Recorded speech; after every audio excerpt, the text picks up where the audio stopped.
അപ്പോൾ ആൾ പറയും left indicator ഇട്ട് വണ്ടി ഒന്ന് നിർത്താൻ പറയും. അപ്പോൾ നമ്മൾ ജസ്റ്റ് ഒന്ന് മിറർ നോക്കുക, അതിനുശേഷം വാഹനം ഒന്ന് നിർത്തുക.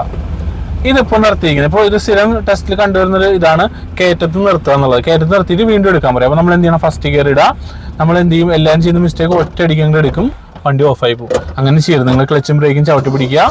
എന്നിട്ട് എന്ത് ചെയ്യണം, ബ്രേക്ക് വിടരുത്, ക്ലച്ച് ഒന്ന് പതുക്കെ റിലീസ് ചെയ്യുക. അപ്പോൾ നമുക്ക് എങ്ങനെ ഹാഫ് ക്ലച്ചിൽ അല്ലെങ്കിൽ ബൈറ്റിംഗ് പോയിൽ നിർത്താൻ വെച്ചാൽ ചെറുതായിട്ട് ക്ലച്ച് റിലീസ് ചെയ്യുമ്പോൾ നമ്മുടെ സ്റ്റിയറിംഗ് വീലിൽ ഒരു വൈബ്രേഷൻ വരും. ഇതാണ് ബൈറ്റ് ആവുക, അതൊരു ബൈറ്റിംഗ് ഉണ്ടാവും. അപ്പോൾ നമുക്ക് മനസ്സിലാക്കാം എന്താ ഈ ക്ലച്ച് ബൈറ്റിംഗ് പോയിന്റിൽ എത്തി. അപ്പോൾ നമ്മൾ എന്ത് ചെയ്യണം, ബ്രേക്ക് വിട്ട് നോക്കാം. ബ്രേക്ക് വിട്ട് നോക്കുമ്പോൾ വണ്ടി ഇറങ്ങില്ല എന്ന് ഉറപ്പ് വരുത്തുക. വേണ്ട, വണ്ടി ഒന്ന് വൈബ്രേറ്റ് ആവണ്ട. അപ്പോൾ വണ്ടി ഇറങ്ങില്ല, വണ്ടി അവിടെ നിന്നു. നമ്മൾ എന്ത് ചെയ്യണം, ആക്സിലേറ്റർ കൊടുക്കുക. അതിനോട് ഒരു ഇൻഡിക്കേറ്റർ റൈറ്റ് ഇടുക, മിറർ നോക്കുക, ആക്സിലേറ്റർ കൊടുത്തിട്ട് സാവകാശം ഈ ക്ലച്ചിനെ ലൂസ് ചെയ്തെടുക്കുക. അപ്പോൾ സിമ്പിളായിട്ട് വണ്ടി പോയി. അപ്പോൾ അതെല്ലാവരും മനസ്സിലാക്കുക. അങ്ങനെ നമുക്ക് എടുക്കാമെന്ന്, അത് നമുക്ക് ഒരാൾ പെട്ടെന്ന് എടുത്ത്